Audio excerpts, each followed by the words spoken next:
नमस्कार दोस्तों, सुप्रभात, good morning. The Hansvahini education Bundelkhand के यूट्यूब चैनल पे आप सभी का स्वागत है। आज मैं लेके आया हूँ एक 12th क्लास ऑप्शन संयोगी यौगिक का छोटा सा टॉपिक है,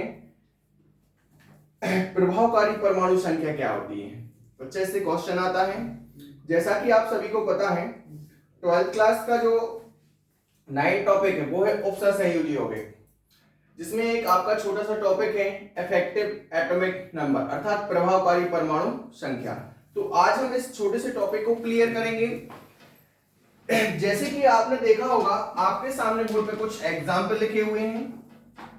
जैसे यहाँ पे दिया है CuCN4-3, इसमें हमें EAN की वैल्यू फाइंड करनी है अर्थात प्रभावकारी परमाणु संख्या की वैल्यू निकालनी है।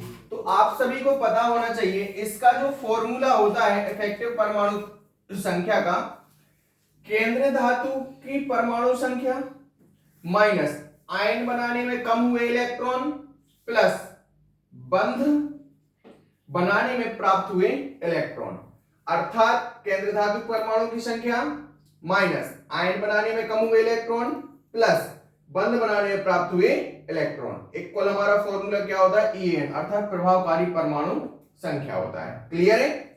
तो ध्यान रखना, पहले नंबर जैसे हमें जो एग्जांपल दिया है वो क्या है, ब्रैकेट CuCN4 ब्रैकेट की पावर क्या है -3। तो यहां पे पहले नंबर में केंद्र धातु की परमाणु संख्या ज्ञात करनी है बच्चों। तो पहले नंबर आपके लिए जो पता होना चाहिए, केंद्र धातु पता होनी चाहिए। तो जो ऑप्शन संयोजी कोष्ठ में जो फर्स्ट नंबर धातु दी रहती है अर्थात तत्व दिया होता है वो क्या होती है आपकी केंद्र धातु। तो केंद्र धातु कितनी हो गई, कॉपर। उसके बाद लिखा है बंध बनाने में कम हुए इलेक्ट्रॉन, तो वो बात की बात है। फिर उसके बाद लिखा है बंध बनाने में प्राप्त हुए इलेक्ट्रॉन। तो यहां पे देखा जाए केंद्र धातु आयन से कौन जुड़ रहा है, लिगेंड जुड़ रहा है। कौन जुड़ रहा है, लिगेंड। और यहां पे लिगेंड है वो क्या है, CN। क्या है, CN। अर्थात यहां पे कितने CN कॉपर से जुड़ रहे हैं, 4 CN कॉपर से जुड़ रहे हैं। तो एक जैसे कॉपर है, एक CN जोड़ने के लिए एक बॉन्ड, 4 कॉपर जोड़ने के लिए कितने, तो 4 CN जोड़ने के लिए कॉपर से कितने बॉन्ड की आवश्यकता पड़ेगी, 4। एक बॉन्ड बनाने में कितने इलेक्ट्रॉन चाहिए, 2। तो 4 बॉन्ड बनाने में कितने इलेक्ट्रॉन चाहिए पड़ेंगे, 8। कितने चाहिए पड़ेंगे, 8। वहीं पे अब आपका बीच का एक टॉपिक बचा आयन बनाने में कम हुए इलेक्ट्रॉन, अर्थात एक इनडायरेक्टली रूप से देखा जाए तो यह क्या होती है, केंद्र धातु की ऑक्सीकरण संख्या होती है। क्या होती है, केंद्र धातु की ऑक्सीकरण संख्या, है ना। या इसके डिफरेंस को भी सॉल्व कर सकते हो, जो वैल्यू है वो क्या होती है आपकी आयन बनाने में कम हुए इलेक्ट्रॉन। तो सीधी सी सिंपल सी बात है, ऑक्सीकरण संख्या से सॉल्व करोगे ज्यादा बेस्ट होगा, गलती होने के चांस नहीं रहेंगे। जैसे यहाँ पे आपका कॉपर की ऑक्सीकरण संख्या निकाली, तो यहाँ पे क्या है X प्लस CN की वैल्यू फाइंड करनी, तो CN पे कितना चार्ज होता है, माइनस। यहाँ पे दिख रहा है, देखो हम कैमरे में दिख रहा है, यहाँ पे यहाँ पे देखा जाए कॉपर की ऑक्सीकरण संख्या निकाली है, तो कॉपर की वैल्यू कितनी चले, यहाँ पे कॉपर की ऑक्सीकरण संख्या निकालनी है। तो यहाँ पे यदि कॉपर देखा जाए तो कितना होता है X प्लस CN की कितनी होती है -1। कितने परमाणु हैं, 4। और बराबर में कितना आयन चलेगा, -3। X प्लस -4 और माइनस का क्या है 3, X -3 X -4 को ट्रांसपोज करोगे तो किसमें कन्वर्ट हो जाएगा, प्लस में। देन X की वैल्यू कितनी हो जाएगी, -3 और +4। तो प्लस माइनस का नंबर हमेशा क्या होता है, माइनस। साइन कैसा आता है, कैपिटल नंबर का आता है। तो 4 में से 3 माइनस करोगे कितना आएगा, 1। माइनस चिन्ह कौन सा आएगा, प्लस का चिन्ह आएगा। तो X इक्वल वैल्यू कितनी हो गई, 1। अर्थात कम आयन बनाने में जो कम हुए इलेक्ट्रॉन है उनकी संख्या कितनी हो जाएगी, 1।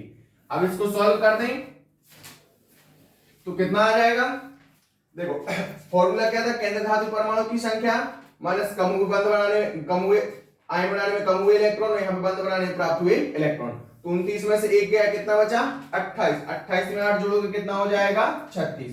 अर्थात प्रभावकारी परमाणु संख्या की वैल्यू कितनी हो गई, 36। अगले एग्जाम्पल की बात करें, जो है आपके सामने FeCN6 ब्रैकेट की पावर कितना है, -4।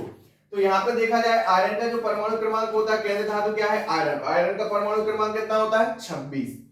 यदि हम देखें यहाँ पे कितने CN जोड़ रहे हैं, 6। तो एक बंध बनाने के लिए 2 CN, तो 6 बंध बनाने के लिए कितने होंगे, 6 दूनी 12। अब हमें निकालना है आयन बनाने में कम हुए इलेक्ट्रॉन, अर्थात इनडायरेक्ट रूप से क्या निकालनी है, ऑक्सीकरण संख्या। आयरन की कितनी हो गई, X प्लस Cn पे कितना होता है -1, कितने परमाणु में 6, इक्वल में कितना चलेगा जितने आयन है ब्रैकेट के, तो कितने हैं ऑप्शन साइन की पावर कितनी है -4, तो इक्वल में चलेगा, तो x प्लस माइनस का 6 इक्वल कितना है माइनस का 4, x इक्वल कितना है -4, 6 उस साइड जाएगा किसका हो जाएगा प्लस का, तो x इक्वल कितना हो गया प्लस का 2, अर्थात बंध प्रणाली में कम हुए आयन प्रणाली में जो कम हुए इलेक्ट्रॉन है उनकी संख्या कितनी है 2।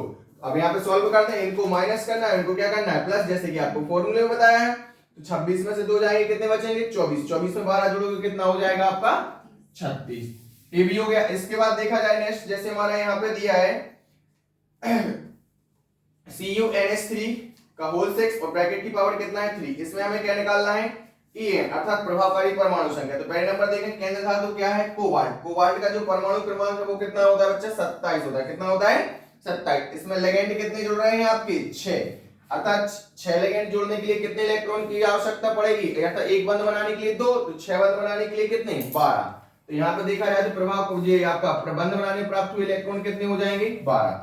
अब हमें क्या निकालना है आयन बनाने में कम हुए इलेक्ट्रॉन, अर्थात वो क्या होगी आपकी कोबाल्ट की ऑक्सीजन संख्या होगी। तो इसको यदि हम जनरली सॉल्व करेंगे तो यहाँ पे कोबाल्ट की जगह पे कितना हो जाएगा x प्लस नेक्स्ट परमाणु उस पे अणु पे पहुंच रहे तो वो क्या है एमीन है, एमीन कैसा होता है उदासीन, इनटू में कितना आएगा जितने टोटल परमाणु होते हैं एमीन के कितने हैं 6, बराबर में क्या चलेगा आपका प्लस का 3, x जो पूरा क्या हो जाएगा 0 इक्वल में क्या आ जाएगा प्लस का 3, अर्थात यहाँ पे आयन बनाने में जो कम हुए इलेक्ट्रॉन है वो कितने हैं 3। सॉल्व करते हैं 27 में से 3 जाएंगे 24, 24 में 12 जोड़ोगे कितना हो जाएगा 36, इसकी भी प्रभावकारी परमाणु संख्या कितनी आ गई बच्चा 36।